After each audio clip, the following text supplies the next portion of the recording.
Bonjour à toutes et à tous et bienvenue au Commodities Market Report, le point de marché matières premières et devises matières premières.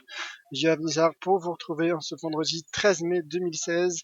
Alors avant de débuter ce webinaire et ce point de marché, prenez connaissance de l'avertissement lié au risque de trading. Négocier sur marge sur le marché des devises via des produits CFD comporte un risque élevé, ne peut être recommandé à tout investisseur. FXCM et DailyFX ne pourront en aucun cas être tenus responsables de pertes ou dommages occasionnés à un client sans restriction de pertes ou manque à gagner qui pourrait découler directement ou indirectement de l'utilisation de ces informations. Voilà pour cet avertissement. Bonjour à tous qui venez de me rejoindre et de me saluer sur le chat. N'hésitez pas à laisser vos commentaires, à poser vos questions. Voilà, si je peux vous aider, ce serait un plaisir. Alors, on débute ce webinaire, ce point de marché, par le cours de l'once d'or, l'évolution du cours de l'once d'or. L'once d'or qui est certes mise sous pression par le rebond du dollar américain. Voici le graphique de l'US Dollar Index d'FXM.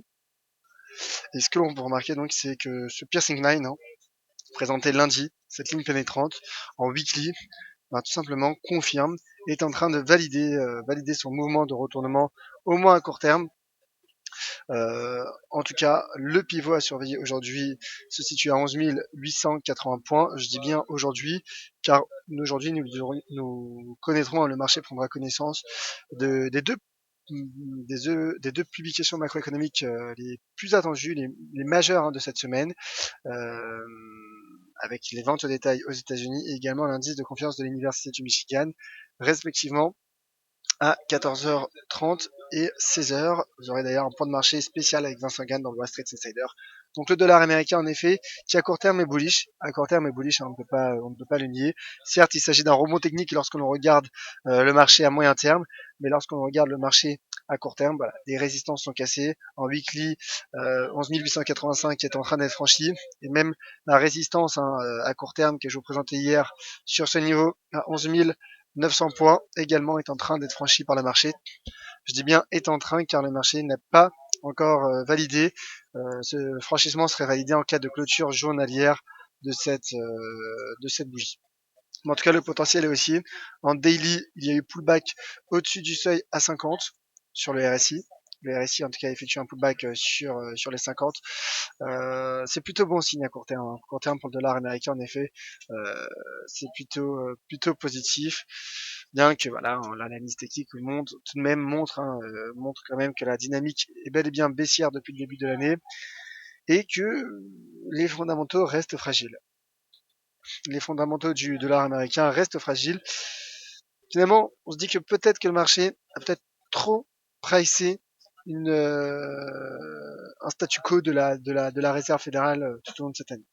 Peut-être, c'est peut-être l'élément fondamental finalement euh, qui profite au dollar américain après qu'il ait été largement mis sous pression.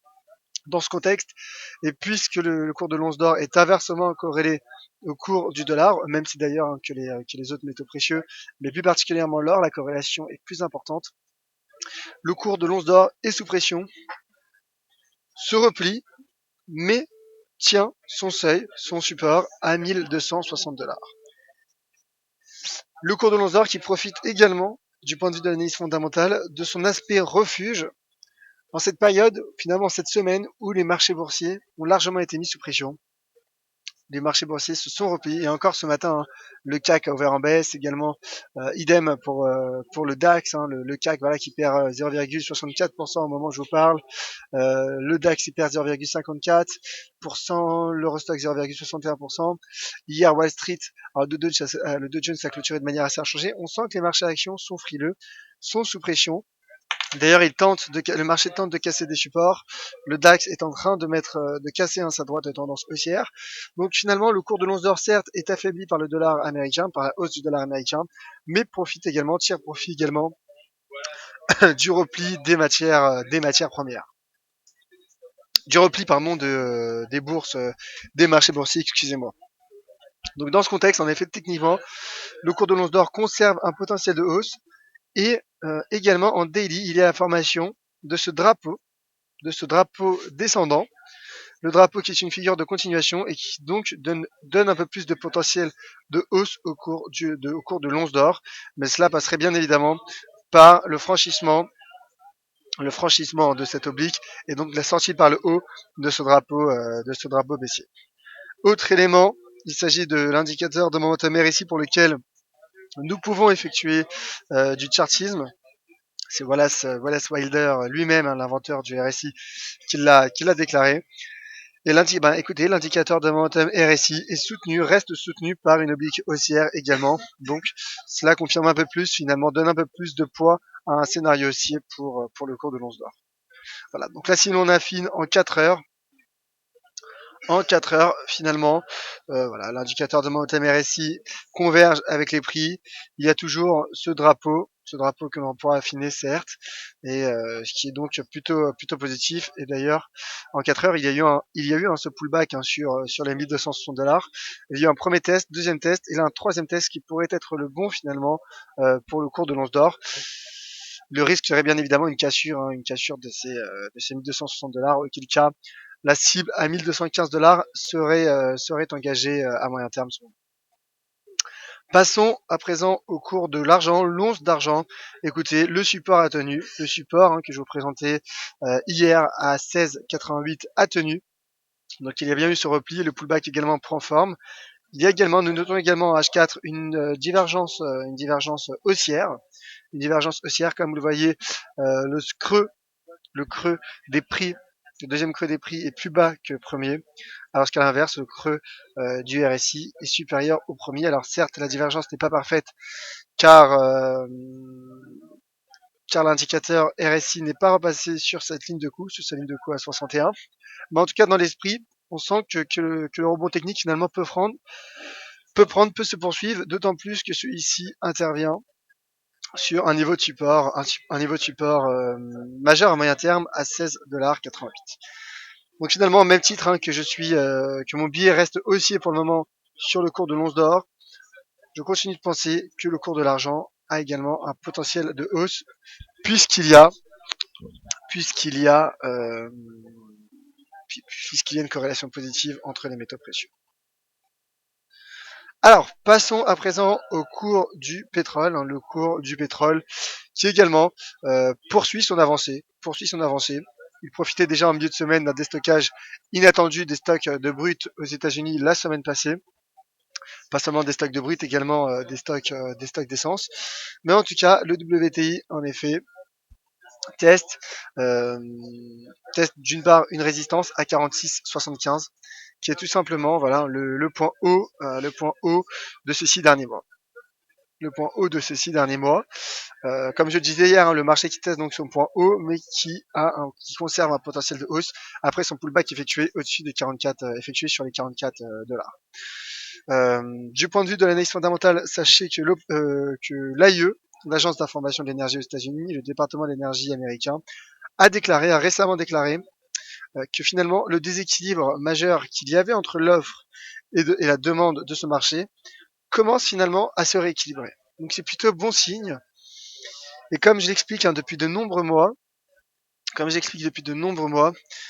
beaucoup de pays vendent leur baril à perte, et donc finalement un accord sur un gel de production, en tout cas un accord pour enrayer la chute des prix du pétrole,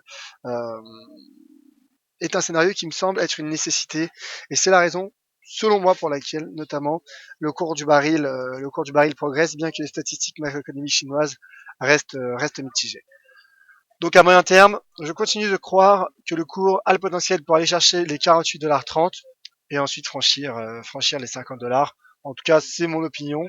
Je pense qu'à moyen terme, en effet, le marché pourrait atteindre les 50,80 qui correspondraient à ce seuil d'inversion de polarité. 50,75, hein, 50,75 barils. 50,75 $ le baril de WTI à moyen terme, qui correspond donc à ce seuil d'inversion de polarité que vous voyez donc sur mon graphique. Donc aussi pour le cours du pétrole, bien qu'il y ait un reflux sur cette résistance technique à 46,75, qui correspond donc au point haut de la séance du 29 avril dernier, mais qui correspond surtout à son point haut, sur les 6 derniers mois.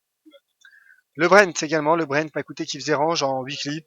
En weekly, le Brent faisait range et teste toujours cette résistance à 47,40. Donc clairement, le franchissement de ce niveau de résistance, qui est un seuil d'inversion de polarité majeur en weekly, finalement confirmerait le potentiel de hausse qu'a le cours du Brent. Et donc le marché pourrait atteindre les 52 $, qui correspondrait à la partie supérieure de ce canal haussier. D'ailleurs, l'indicateur de momentum RSI est également soutenu par une oblique haussière en weekly et donc en daily également. Voilà, pullback. Le pullback le marché pourrait tenter un pullback en cas de rebond immédiat sur les 47,40. En tout cas, voilà, sachez que je suis aussi à moyen terme pour le cours du baril. Je pense pas que le baril pourrait retomber sous les 40 $. Ce serait un réel finalement pas en arrière de la part des marchés. Mais finalement, ce sont des scénarios qui restent possible, bien que j'ai du mal à y croire, pour toutes les raisons fondamentales et techniques que je viens de vous exposer. Alors le cours du cuivre qui est sous pression, qui depuis la cassure des 2,14 a atteint donc mon objectif à 2,07. Le marché teste ce niveau. Alors là, clairement, le marché est en danger, le cours est en danger, car en cas de cassure, cela validerait une figure de double top, de double sommet, donc figure de retournement. Auquel cas, finalement, le marché pourrait repasser sous les 2 $ à moyen terme, dans les prochaines séances en tout cas. Donc c'est l'enjeu, finalement, c'est l'enjeu de la séance du jour sur le cours du cuivre. Le cuivre qui a été pénalisé tout au long de cette semaine par des mauvaises statistiques macroéconomiques chinoises, avec notamment la nette baisse, la chute des importations de près de 11% en Chine, et également la chute des exportations de près de 2%, 1% même si je ne m'abuse. Donc en effet, le marché est sous pression, l'indicateur de momentum RSI en daily se rapproche de la zone de survente. Donc le cours du cuivre est en danger, mais reste tout de même, test en tout cas, est posé sur un niveau de support.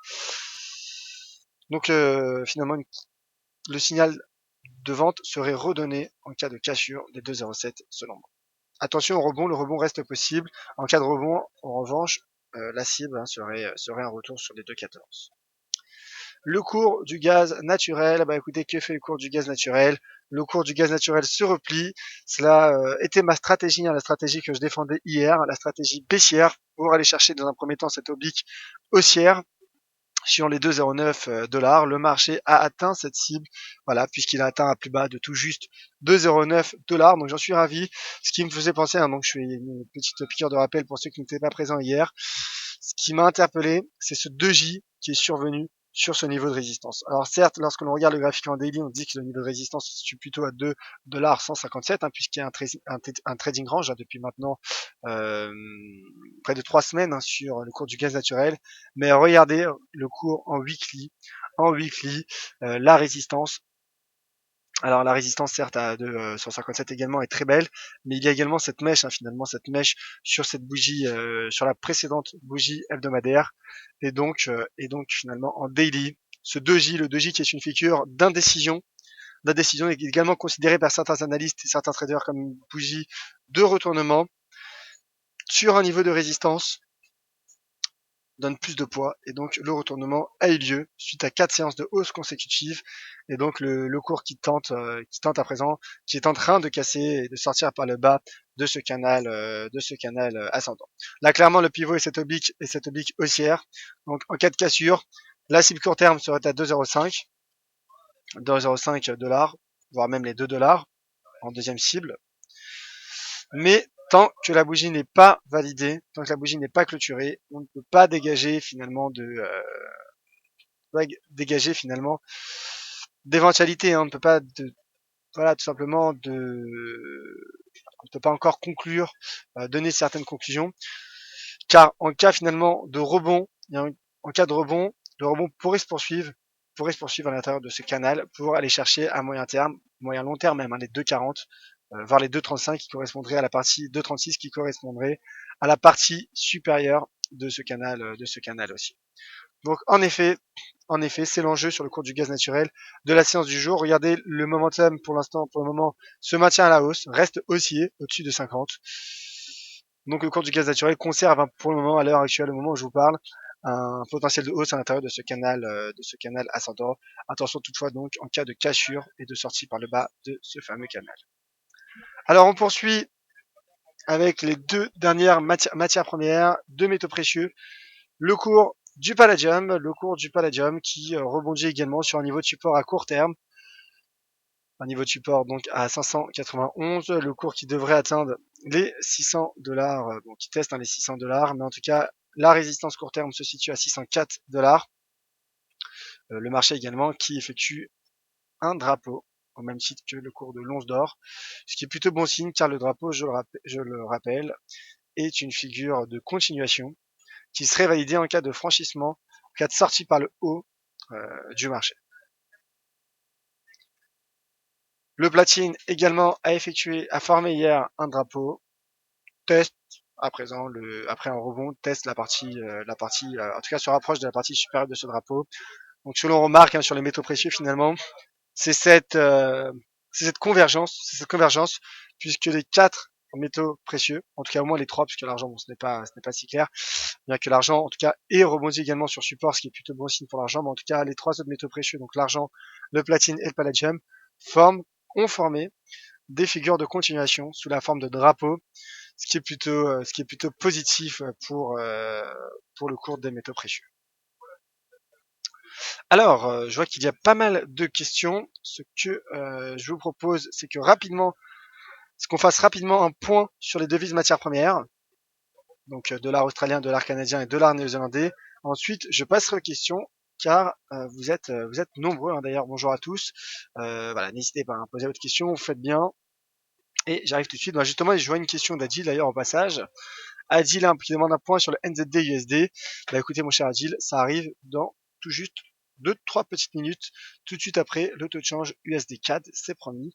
Le taux de change USD CAD qui rebondit. Alors qui rebondit, c'est étrange car en effet en 4 heures, il y a une fausse cassure des 1,2845. Mais regardez en daily, et d'où l'importance d'attendre les clôtures journalières. En daily, le marché, bien qu'il y ait cette mèche basse, le marché n'a pas cassé ce support à 1,2845 qui est un support de moyen terme, comme vous pouvez le remarquer sur ce graphique. Regardez les 1,2845 qui servait donc de support, par moment de résistance, mais principalement de support. En daily, le marché a tenu ce niveau et rebondit. Alors certes, la dynamique est baissière, mais le marché pour le moment tient son support. Et c'est peut-être un signe de la part du marché, alors que pourtant il était bien parti pour le casser. Mais le taux de change USD-CAD, bien que d'ailleurs, c'est paradoxal, mais bien que le cours du pétrole poursuive son avancée, comme on vient de le voir, et qu'il affiche toujours un potentiel de hausse, le taux de change USD-CAD rebondit, tient son niveau de support, et donc un pullback sur les 1,2845 reste possible à court terme. La cible se situerait à 1,2975 pour gérer son risque avec ce support justement à 1,2845. Et cela montre également pour le moment la force du dollar américain. Et malgré cette force du dollar américain, on en revient car il y a un lien intermarché entre les différents actifs, les métaux précieux qui malgré cette force du dollar américain, cette force actuelle et cette vigueur du dollar américain conservent toujours, pour le moment en tout cas, leur niveau de support, notamment le cours de l'once d'or à 1260 $. Donc revenons sur le taux de change USD-CAD, un pullback est possible. D'ailleurs, cela irait également avec le pullback sur de l'indicateur de Momentum RSI qui tente un pullback donc sur le seuil à 50 $ canadiens. Alors en weekly également, en weekly, rien de particulier à dire puisqu'il y a convergence entre le momentum et les prix. Voilà, simplement pour mettre en évidence ce pullback sur les 1,2845 qui prend forme, qui n'est pas validé, car le risque est baissier, je le rappelle. Le risque reste baissier, regardez la dynamique. Bien qu'il y ait eu cette cassure la semaine dernière de cette droite de tendance haussière, le risque, regardez, depuis le début de l'année, la tendance est bel et bien baissière depuis le début de l'année. Alors, on poursuit avec le taux de change NZD USD. Que voici, le NZD USD qui effectue pour le coup un pullback sous les 0,6815. Le risque est donc baissier. Alors en effet, le NZD USD a été un peu piégeux ces dernières séances, mais regardez ce qu'a fait le marché. On va analyser ça rapidement. Le marché est sorti par le bas la semaine passée de ce canal baissier, a cassé ce support à 0,6815, a ensuite mercredi effectué une belle bougie bleue, belle bougie haussière, belle bougie verte également, sans finalement franchir et repasser au-dessus de ce seuil à 0,6815. En tout cas, simplement marginalement. Le franchissement était simplement marginal. Que fait ensuite le marché? Le marché se replie, bien qu'hier, pourtant, comme le prouve, comme en témoigne cette mèche hausse, le marché était haussier.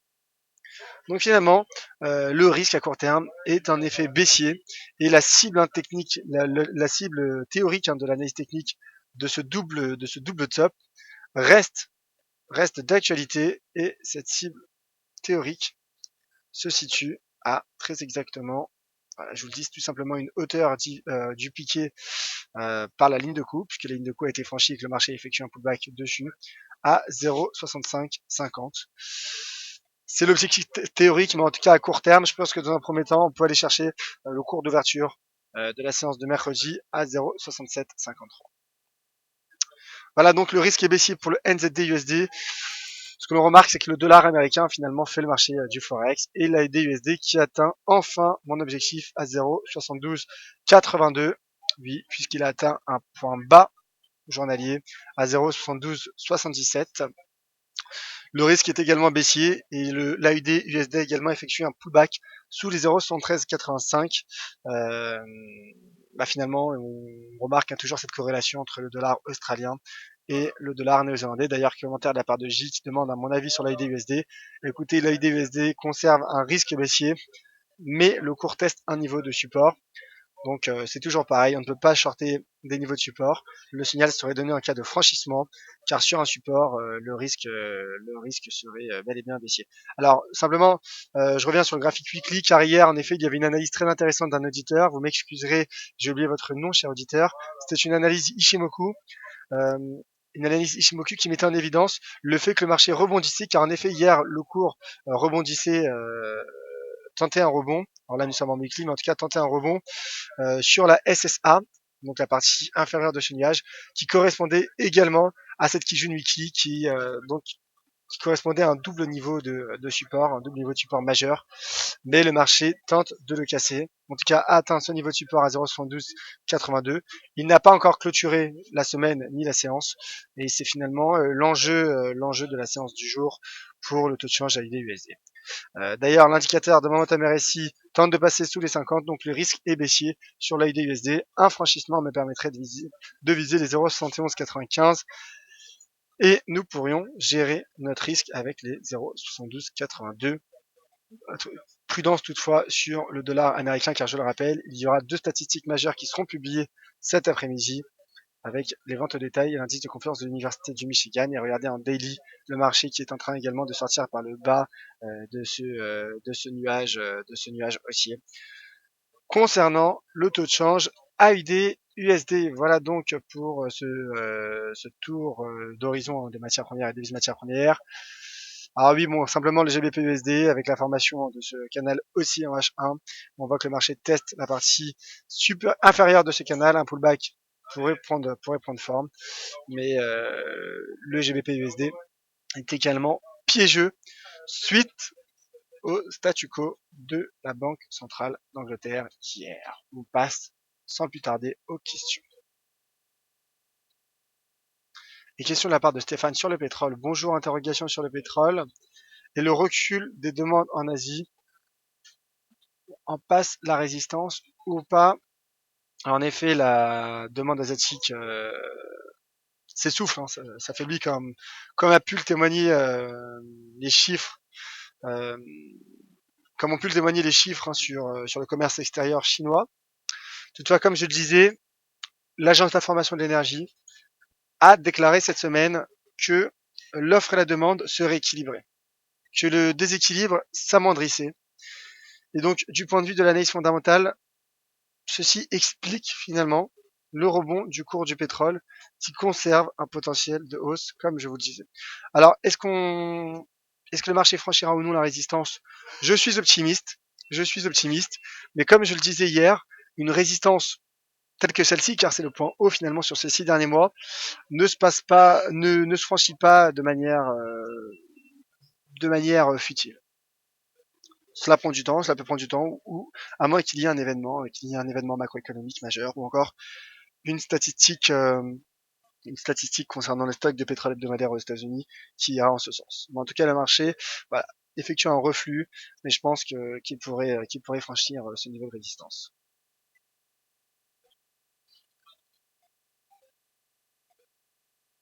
Alors, JS, bonjour Yves, votre stratégie range sur le gaz naturel fonctionne encore, super merci. Mais jusqu'à quand ce range va-t-il tenir? En effet, pour le moment, ce trading range tient. Alors que pour être franc, en milieu de semaine, j'avais quelques doutes suite à au franchissement daily des 2,157 $. D'ailleurs, d'où l'avantage de regarder également les graphiques weekly. Toutefois, comme je disais hier, il y a eu ce doji proche d'un niveau de résistance. Donc, en effet, cela m'a interpellé. Et le cours s'est ensuite replié. Alors, toutefois, jusqu'où va continuer ce range? Écoutez, je pense qu'on en saura un peu plus à la clôture journalière, qui correspondra également à la clôture hebdomadaire, avec notamment cette droite de tendance haussière formée depuis le 4 mars. Est-ce que le marché sortira par le bas de ce canal, auquel cas, finalement, le risque serait plutôt baissier, quoique le mouvement latéral pourrait se poursuivre. Ou au contraire, s'il y a rebond sur ce niveau, sur cette oblique, là, le potentiel serait haussier et je pense que le marché pourrait franchir les 2,157 $. D'ailleurs, comme je disais, et je le répète, le momentum, l'indicateur RSI se maintient, depuis le 28 mars au-dessus de la borne 50. Alors, on continue avec les questions. On continue avec les questions et même des commentaires. Donc voilà, commentaire de la part de Tony et le Yav en retard.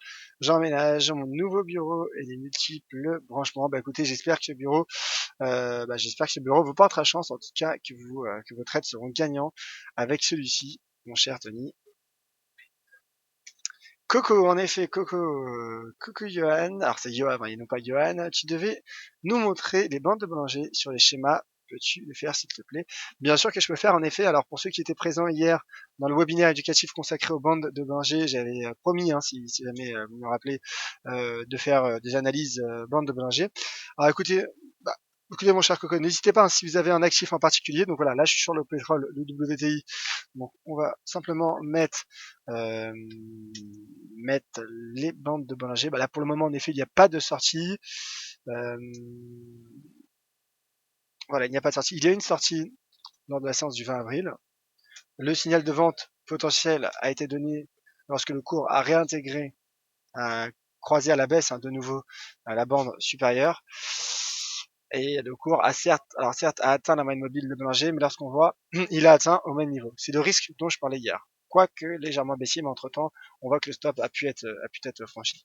Donc le risque également, c'est le risque que je relatais hier sur les bandes de Bollinger. On va le mettre sur le cours de l'11 d'or pour voir si si on a peut-être une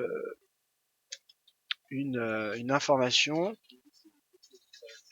Alors regardez ce que fait le marché. Ce qui est intéressant, c'est que d'une part, il a rebondi sur la partie inférieure et voilà, a testé la médiane, bien qu'il ait effectué, qu'il soit passé en dessous. Mais le marché repasse en tout cas au-dessus de la moyenne mobile de Bollinger et fluctue actuellement entre la moyenne mobile et la partie supérieure.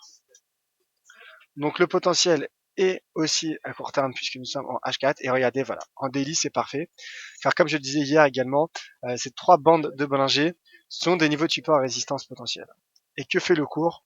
Le cours rebondit sur la bande de Bollinger, la moyenne mobile en fait, la médiane de Bollinger. Donc là le potentiel est haussier, également du point de vue de l'indicateur bande de Bollinger. Alors j'avais voulu vous montrer un pincement car j'affectionne tout particulièrement les pincements, comme je vous le montrais hier. Écoutez, si je trouve une configuration intéressante, je vous en ferai part. On regarde sur l'USD4 peut-être. L'USD4, pas d'indication particulière avec les bandes de Bollinger. En H4, voilà, le marché qui a rebondi sur euh, sur euh, sur la partie inférieure et qui bute actuellement sur la moyenne mobile de Bollinger. Voilà. Donc ce sont des niveaux finalement, ce sont des niveaux importants. Mais n'hésitez pas, mon cher Coco, si vous avez des actifs en particulier. Alors Jérôme, justement, sur les bandes de Bollinger, une bande de Bollinger sur le RSI, on se, alors, une bande de Bollinger sur le RSI, en se positionnant sur le croisement de la moyenne mobile de la Bollinger avec le RSI, c'est vraiment pas mal.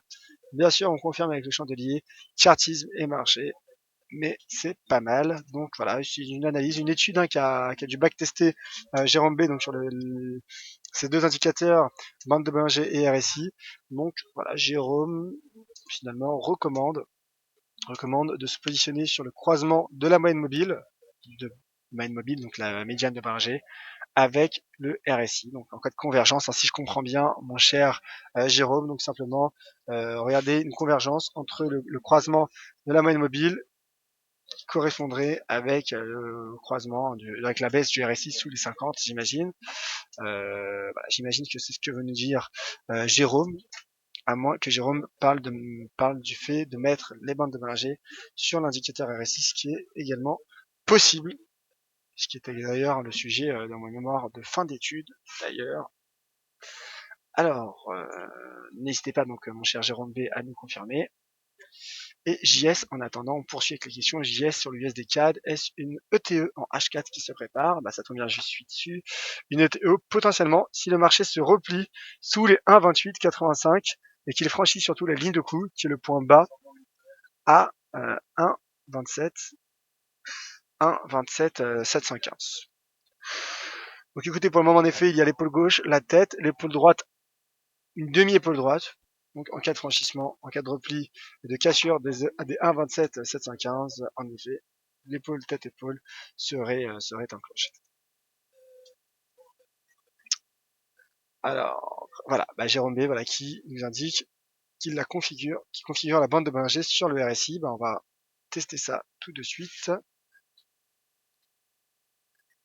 Alors, bande de Bollinger, ajouter un indicateur. Voilà, on agrandit un peu. Donc, lorsque le RSI, selon Jérôme, croise à la baisse la moyenne mobile de Bollinger, croise à la hausse d'ailleurs, le signal serait donné. Bon, là pour le moment, cela fonctionne bien, en tout cas sur l'USD4 dans H4. Comme on remarque, le RSI a croisé à la baisse la moyenne mobile, et donc le risque est baissier. Regardez, voilà, là nous avons un exemple de pincement, bien qu'il s'agisse du RSI. D'ailleurs, on remarque également sur les prix, regardez, resserrement, pincement en H4 de l'USD-CAD. Que fait le marché? Le marché sort par le haut, en plus clôture au-dessus, et là c'est l'explosion. Et comme je disais hier, la moyenne mobile devient le stop profit potentiel. Voilà. Donc finalement, ceux qui ont les traders qui ont effectué cette stratégie ont eu tout simplement gagné un gain, en tout cas ont eu un gain potentiel de très exactement 327 pips. Bon là c'est bien sûr théorique, certains traders l'auraient vendu lorsque le marché réintègre finalement les bandes de Bollinger. Donc certains traders on leur échappé ici, mais en tout cas voilà, les placements sont vraiment intéressants. Regardez ce que fait avec les bandes de Bollinger, regardez d'ailleurs ce que fait le RSI. Donc c'est une stratégie que j'affectionne tout particulièrement. Merci en tout cas mon cher Jérôme B pour cette indication. En effet, j'avais fait également un backtesting sur ce niveau, comme je vous le disais, dans le cadre de mon mémoire de fin d'études, mais c'était bien évidemment un backtesting, voilà, je dirais basique et théorique. D'ailleurs, j'en profite pour saluer mon maître de mémoire, Jean-Étienne Lévy. Alors justement, toujours sur les bandes de Bollinger et commentaire de la part de Discalex sur l'USD Yen, est-ce qu'il y a un pincement? Donc j'imagine que vous faites référence à un pincement de Bollinger. Écoutez, on regarde ça. Je suis content en tout cas que ce webinaire d'hier vous ait plu. Ce webinaire est disponible sur notre chaîne YouTube DDFX France. N'hésitez pas également à me le demander par email ou par Twitter. Je serai ravi de pouvoir vous donner le lien. Le taux de change USD Yen.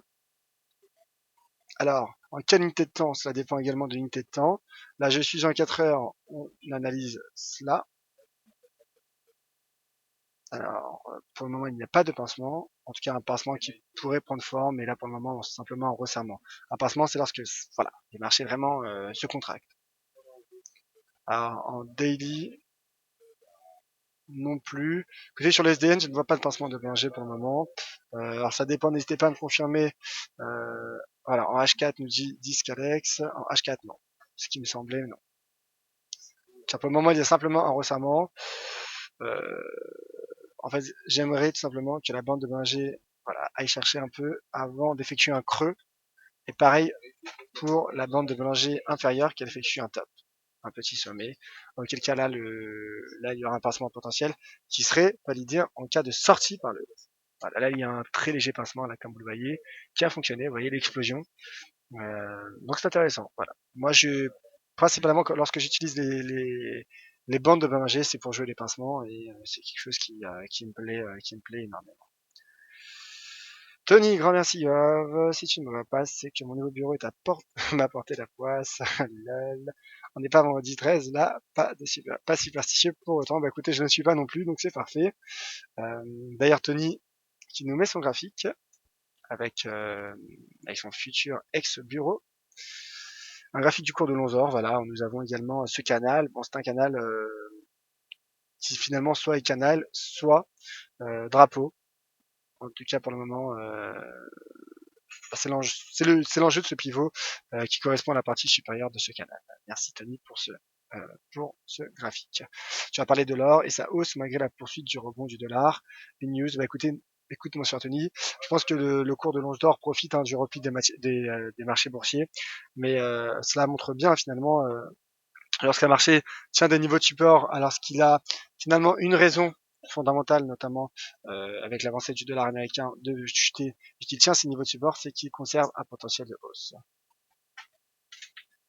Donc Coco, pour les bandes de Bollinger, c'est fait. N'hésitez pas, mon cher Coco, si vous avez un actif particulier sur lequel vous désirez finalement que je positionne ces bandes de Bollinger. Donc concernant l'USD CAD, en daily pour l'épaule, tête-épaule de JS, voilà, me paraissait plus clair quand même en H4, hein, personnellement. Morpho 974, mon analyse sur l'or, c'est fait, on en a parlé. Alors vu que j'ai plus trop de temps, je vais traiter peut-être les actifs que je n'ai pas encore parlé, dont je n'ai pas encore parlé. Donc mon cher Morpho, n'hésitez pas à revoir la rediffusion hein, de ce webinaire. Ce webinaire sera disponible en replay. Il sera également mis sous la forme d'un article d'EliFX quelques minutes après ce webinaire. Alors JS, vous avez le gaz naturel en H1 avec les bandes de Bollinger, ça marche bien. Bah écoutez, on regarde en H1. Oula, en tout cas en H1, le risque est bel et bien baissier hein, sur le cours du gaz naturel. Alors, en H1, bah pour le moment, en effet, la bande inférieure se replie, mais soutient pour le moment le marché. Il n'y a pas eu une sortie de Bollinger. Donc là, nous ne sommes pas en période de pincement, donc c'est plutôt bon signe car en cas de sortie, comme vous le savez, les sorties représentent seulement 5%. 5% de l'évolution des cours du marché. Donc pour le moment, en effet, le risque est baissier, d'autant plus que l'indicateur d'un moment MRSI croise à la baisse la borne 30. Donc en effet, risque baissier pour le cours du gaz naturel. Alors Jérôme B, de nouveau, coucou de mon côté avec Bollinger, je trouve que voilà, ça c'était le même commentaire de tout à l'heure. En tout cas, je vous remercie à mon cher Jérôme B. Et peut-être une question. Dernière question.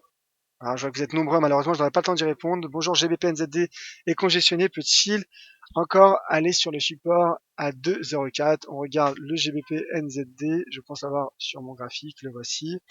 Alors, il est congestionné, peut-il encore aller sur le niveau à 2,04? Écoutez, c'est possible, car c'est un niveau à 2,04.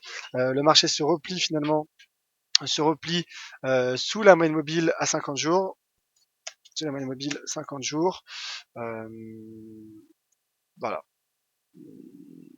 Le cours voilà, qui teste en tout cas un seuil de résistance à 2,1571. Mais regardez la moyenne mobile 20 jours. La moyenne mobile 20 jours est une moyenne mobile que j'affectionne tout particulièrement sur ce taux de change GBP-NZD. Et lorsqu'on regarde la moyenne mobile 20 jours, le marché est soutenu par celle-ci. Et donc, je pense que le cours a le potentiel pour aller chercher justement, regardez hein, ce niveau de résistance, ce beau niveau de résistance que je vais tracer car il est magnifique. Voilà, à 2,1485, qui correspond d'ailleurs à la bande supérieure de Bollinger. Voilà, merci à toutes et à tous. Malheureusement, je n'aurai pas le temps de répondre à toutes les autres questions. De toute façon, on se retrouve ce soir à 17h30 pour la closing bell. N'hésitez pas justement pour les autres questions à me les poser sur Twitter @yoavnizar ou encore par email ynizar@fxm.fr. Vous disposez également pour ceux qui sont sur LinkedIn de mon LinkedIn, hein, tout simplement yoavnizar. Vous reconnaîtrez la photo. Concernant lundi, une information importante. Lundi, je serai présent en votre compagnie. Je serai présent en votre compagnie. Il y aura le morning meeting de 11h et a priori, il y aura le 13h du trader. Voilà. Donc, je vous prépare 2 points de marché, 11h et le 13h, que je vous confirmerai le 13h lundi matin. Mais en tout cas, je donne rendez-vous à tous donc ce soir à 17h30 et lundi à 11h.